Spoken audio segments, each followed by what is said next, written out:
एक सवाल पूछूं आपसे, आखिरी बार कब था जब आपने कुछ ऐसा किया जो आप सच में करना चाहते थे, बिना किसी की परवाह किए, बिना ये सोचे कि लोग क्या कहेंगे, पड़ोसी क्या सोचेंगे, ऑफिस में कॉलिग्स क्या जज करेंगे? याद नहीं आ रहा? हाँ, मुझे पता था, क्योंकि हम सब एक अजीब सी जेल में बंद हैं, जिसकी दीवारें लोहे की नहीं बल्कि दूसरों की राय से बनी हैं। और सबसे खतरनाक बात यह है कि इस जेल का दरवाजा हमेशा से खुला था, हमने खुद उसे बंद कर रखा था। आज जो किताब मैं आपके सामने लाया हूं, the courage to be disliked, ये वो किताब है जो आपको वो चाबी देगी जो आप बरसों से ढूंढ रहे थे। सोचिए एक नौजवान लड़के को, नाम रखते हैं उसका आर्यन। आर्यन एक ऐसा इंसान है जिसकी जिंदगी टेक्निकली सब ठीक है, नौकरी है, घर है, खाना है, लेकिन अंदर से वो खाली है। उसे लगता है कि उसकी जिंदगी में कुछ बदल नहीं सकता। वो अनहैप्पी है और उसे यकीन है कि ये उसके पास्ट की वजह से है। बचपन में माँ बाप ने ध्यान नहीं दिया, स्कूल में एक टीचर ने बेइज्जत किया, एक रिश्ता टूट गया, बस यही वजह है उसकी तकलीफ की।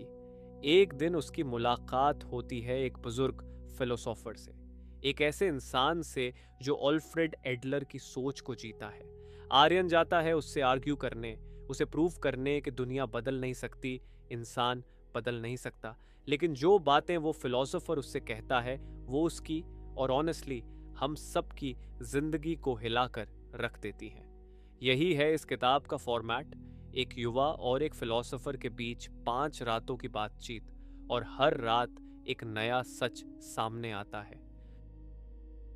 आर्यन फिलोसोफर के पास जाता है और कहता है, मेरी जिंदगी बर्बाद है क्योंकि मेरे साथ बुरा हुआ, मेरे पास्ट ने मुझे तोड़ा है। और फिलोसोफर मुस्कुराता है और कहता है, एक ऐसी बात जो शायद आपने पहले कभी नहीं सुनी होगी, तुम्हारा पास्ट तुम्हारी तकलीफ की वजह नहीं है, तुम खुद अपनी तकलीफ को चूज कर रहे हो। आर्यन चौंक जाता है और हम भी चौंकते हैं, लेकिन फिलोसोफर एक्सप्लेन करता है। वो कहता है कि साइकोलॉजी में दो बड़े स्कूल्स ऑफ थॉट हैं। एक है फ्रॉइड का, जो कहता है कि तुम्हारा प्रेजेंट तुम्हारे पास्ट से तय होता है, जो बीत गया उसने तुम्हें बना दिया, तुम उससे बाहर नहीं निकल सकते। लेकिन एडलर, वो फिलोसोफर जिसकी बात ये किताब करती है, वो कहता है कुछ बिल्कुल अलग। एडलर कहते हैं, तुम्हारे पास्ट की घटनाएं तुम्हें डायरेक्टली अफेक्ट नहीं करती, तुम उन घटनाओं को एक मीनिंग देते हो और वो मीनिंग तुम्हारे प्रेजेंट को शेप करती है। समझाते हैं एक एग्जाम्पल से। मान लीजिए दो बच्चे एक ही घर में पले बड़े, एक ही माँ बाप, एक ही गरीबी, एक ही तकलीफ। एक बड़ा होकर कहता है, इसीलिए मैं आगे बढ़ा क्योंकि मुझे प्रूव करना था। दूसरा कहता है, इसीलिए मैं टूट गया क्योंकि मुझे कभी मौका नहीं मिला। Same past, different meaning, different life. Adler इसे कहते हैं टीलियोलॉजी, यानी हम अपने एक्शंस को किसी गोल की तरफ डायरेक्ट करते हैं, पास्ट की वजह से नहीं, बल्कि इसलिए कि हम कुछ अचीव करना चाहते हैं या कुछ अवॉइड करना चाहते हैं। अब आर्यन पूछता है, तो क्या मेरी तकलीफ रियल नहीं है? फिलोसोफर जवाब देता है, तुम्हारी तकलीफ रियल है, लेकिन उसकी वजह पास्ट नहीं है। वजह यह है कि तुमने उस पास्ट को एक ऐसा हथियार बना लिया है जिससे तुम अपने आज से बचते हो। ये एक बड़ा पंच है। और सोचिए, क्या हम भी ऐसा करते हैं? जब भी हम कहते हैं, मैं ऐसा इसलिए हूं क्योंकि बचपन में ये हुआ था, क्या हम सच में उस पेन को डिस्क्राइब कर रहे होते हैं, या हम एक एक्सक्यूज बना रहे होते हैं ताकि आज हमें कुछ करना ना पड़े? अगले दिन आर्यन वापस आता है, थोड़ा डिस्टर्ब्ड, थोड़ा कंफ्यूज्ड। वो पूछता है, अगर पास्ट की वजह नहीं है तो मेरी अनहैप्पीनेस की वजह क्या है? फिलोसोफर कहता है, सारी human problems ultimately relationship problems हैं। और ये सुनकर आर्यन हंसता है, कहता है, मुझे तो अकेला रहना पसंद है, मेरी कोई रिलेशनशिप नहीं है। फिलोसोफर कहता है, बस यही तुम्हारी प्रॉब्लम है। एडलर की थ्योरी के मुताबिक इंसान नेचुरली एक सोशल बीइंग है। हम कम्युनिटी में जीते हैं, हम दूसरों से जुड़ना चाहते हैं। लेकिन जब ये कनेक्शन टूटता है या हम उससे डरने लगते हैं तो हम खुद को आइसोलेट कर लेते हैं। और आइसोलेशन का एक बड़ा रीज़न है इन्फीरियोरिटी कॉम्प्लेक्स। एडलर का एक बहुत ही पावरफुल कॉन्सेप्ट है इन्फीरियोरिटी फीलिंग। ये वो फीलिंग है जो हर इंसान को होती है। हाँ, हर इंसान को। कोई इसे छुपाता है, कोई इसके साथ जीता है।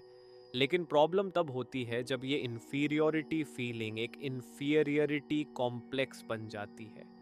जब हम कहने लगते हैं मैं इसलिए सक्सेसफुल नहीं हूँ क्योंकि मेरे पास रिसोर्सेज नहीं थे, मैं इसलिए खुश नहीं हूँ क्योंकि मेरी फैमिली सपोर्ट नहीं करती।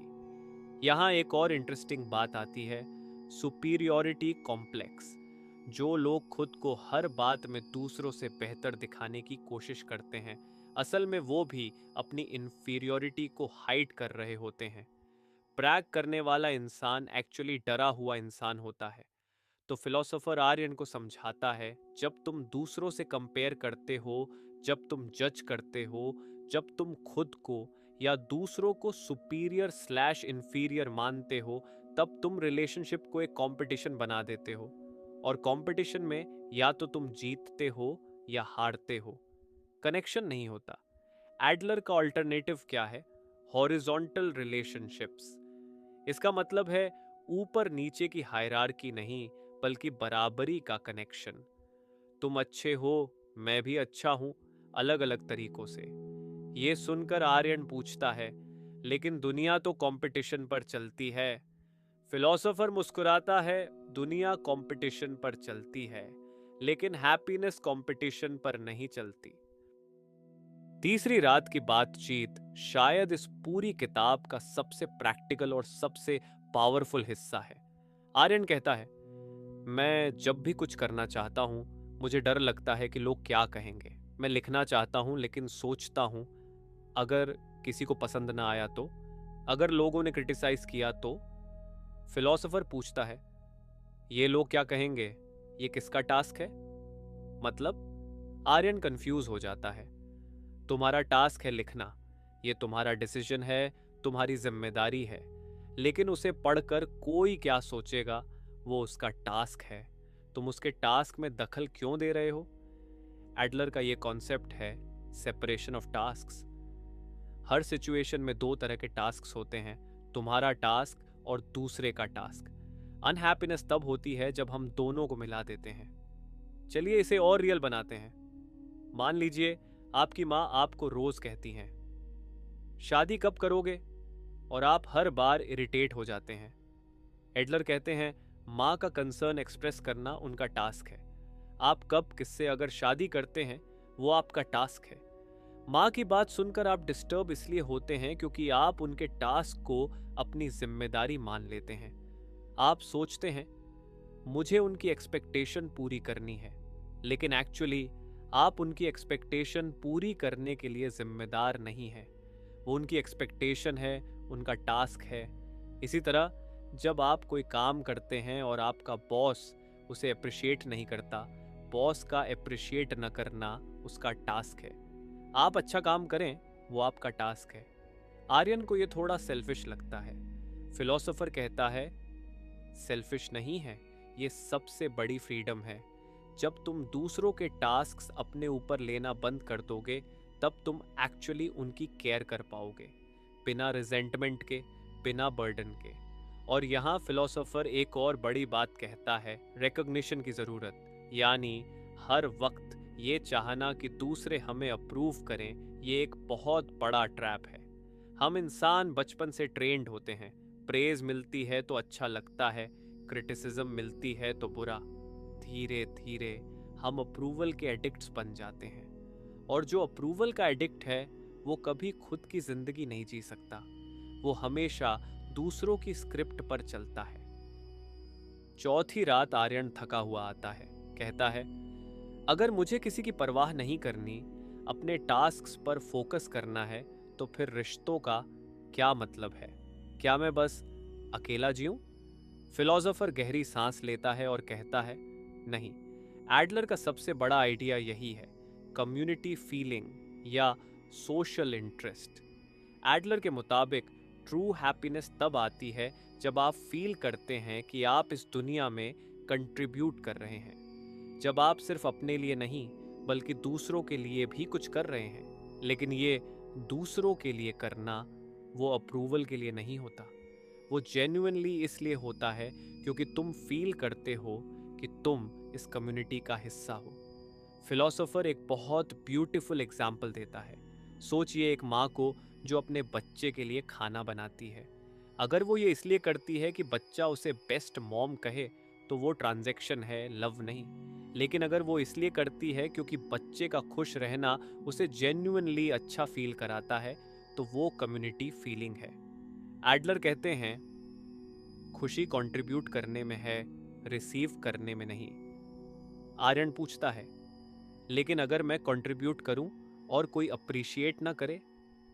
फिलोसोफर कहता है तुम्हें कंट्रीब्यूट करने के बाद किसी के अप्रिशिएट करने की ज़रूरत नहीं होनी चाहिए, क्योंकि कंट्रीब्यूट करने का रिवॉर्ड वो फीलिंग है जो कंट्रीब्यूट करते वक्त आती है। वो बिलोंगिंग की फीलिंग है, वो मीनिंगफुल होने की फीलिंग है। यहाँ फिलोसोफर एक और कॉन्सेप्ट इंट्रोड्यूस करता है, सेल्फ एक्सेप्टेंस व self confidence.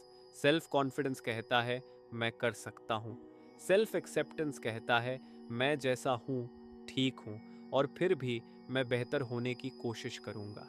Adler self acceptance को ज़्यादा इम्पॉर्टेंट मानते हैं, क्योंकि जब आप खुद को एक्सेप्ट करते हैं तभी आप दूसरों को भी जेन्युइनली एक्सेप्ट कर सकते हैं। आखिरी रात आती है। आर्यन अब थोड़ा बदला हुआ है, लेकिन उसके मन में एक आखिरी सवाल है।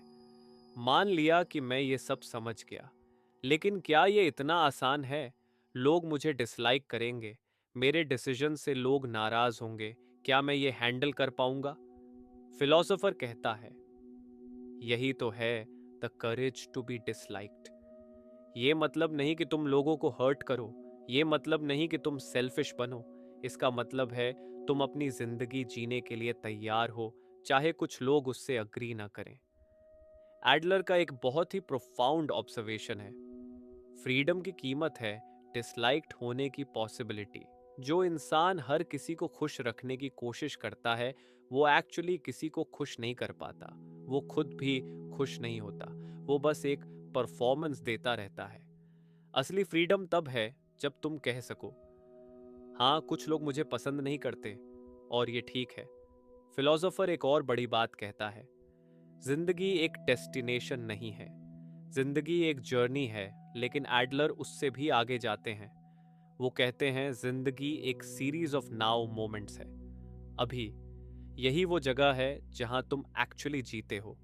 पास्ट एक मेमोरी है, फ्यूचर एक इमेजिनेशन है, लेकिन अभी ये रियल है। जब तुम पास्ट के बारे में रोते रहते हो तुम एक मेमोरी में जीते हो। जब तुम फ्यूचर के बारे में वरी करते रहते हो तुम एक इमेजिनेशन में जीते हो।